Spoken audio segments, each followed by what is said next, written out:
All right, just back here with a quick update. I am not ready to do a full update on June yet because I have some stuff I want to do before that, even though I am through July and it's a terrible month for the Orioles as planned. But I was just messing around and some breaking news in that there might be a way to get rid of like 30% of the Chris Davis deal. Shopping around, not shopping him around. I was just messing around with different trades. And the Phillies here. So I just grabbed like the worst guy on the prospect list, basically. So this player doesn't matter. He's a nobody. He's a 25-year-old who's not any good. But so I could get rid of 30% of the Davis deal here. This year, because I've already paid a bunch of his salary, since you pay it as the season goes on, it would only save me $3.28 million. But Davis makes $23 million a year the next 2 years, so it would save me a very nice $6.9 million per year for 2 years. And there are two different teams willing to eat 30%, and they're actually willing to eat more if I include Tanner Scott. I think I could get some decent prospects for Tanner Scott, so I don't think I'm going to do that. But if I can get rid of Davis, 30% of his deal without giving up anybody that's painful to give up, it seems like a no-brainer. So here's who I worked it out to be. This guy, Kevin McGee. He's a 24-year-old in A-ball, not really doing much. He's hurt. He's not a major league prospect. Mason Honvren. He looks like he could be okay defensively if he really matures. He's only 22. He might be an okay-ish guy, and he's definitely got good speed. He might be a usable, like, AAA major league shuttle guy. He's in Delmarva for me this year, and he's not even hitting that well. So again, not really worried about giving him up, especially with all the depth. I have so much outfield depth in the minor leagues.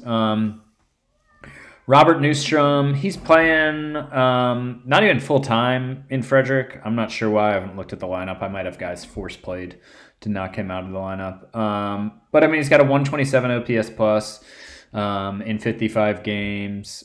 He was at Frederick last year for part of the year and didn't do much. Pretty solid outfielder defensively.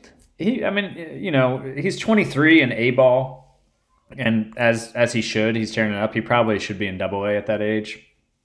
But again, not really a prospect I'm worried about when I have so many outfield prospects. And then the one guy who's tearing it up, who all teams were interested in, Ben Brazil, I think is how you say his name, who the O's got him in the 7th round of the 2017 draft. And he's having a really good season. And he's not even playing full-time, though, for some reason. I think I just have a few good catching prospects at Delmarva, maybe. Or maybe he was hurt. No, he wasn't hurt. Yeah. But in the time that he's playing, he is absolutely tearing it up. He's got a 190 OPS plus. Slugging 651, OBP of 411. But here's the thing. He's 25 in A-ball. You should be tearing it up if you're 25 in A-ball. Catcher, he looks like he would be on the fringe of what I would consider acceptable. Like kind of 55 is the minimum of what I like. And OSA does like him a good bit more than my scout. But honestly, man, he's a 25-year-old A-ball catcher. And yeah, he's hitting the cover off the ball in part-time duty. But, there's nothing. I basically feel like I'm finding a way to get rid of 30% of Davis's deal and not giving up anything that I'm worried about giving up. Maybe some of those guys will pan out, but they're certainly not anywhere near my top 20 prospects. And the other team, I think it was Boston. I basically went to every big market team. So Boston, the prospect package was a little different. It was, instead of that one reliever, it's this guy, Leonardo Rodriguez, who actually could become a starter, it looks like, and has done okay.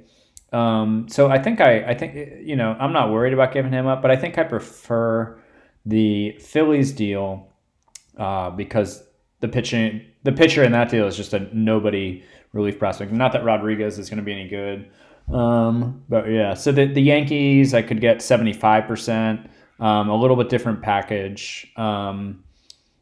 But none of the guys are guys I'm worried about giving up. And the Dodgers, I tried 75%, a little bit of a different package. Fajardo is in there. Mike Elias doesn't like these deals at all. Well, Mike, tough. And the Phillies, I also got to Phillies rebuilding. You're right.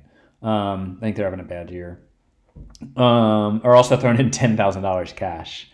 And actually, yeah, I don't know if I asked the Red Sox to throw in any cash. Let's see.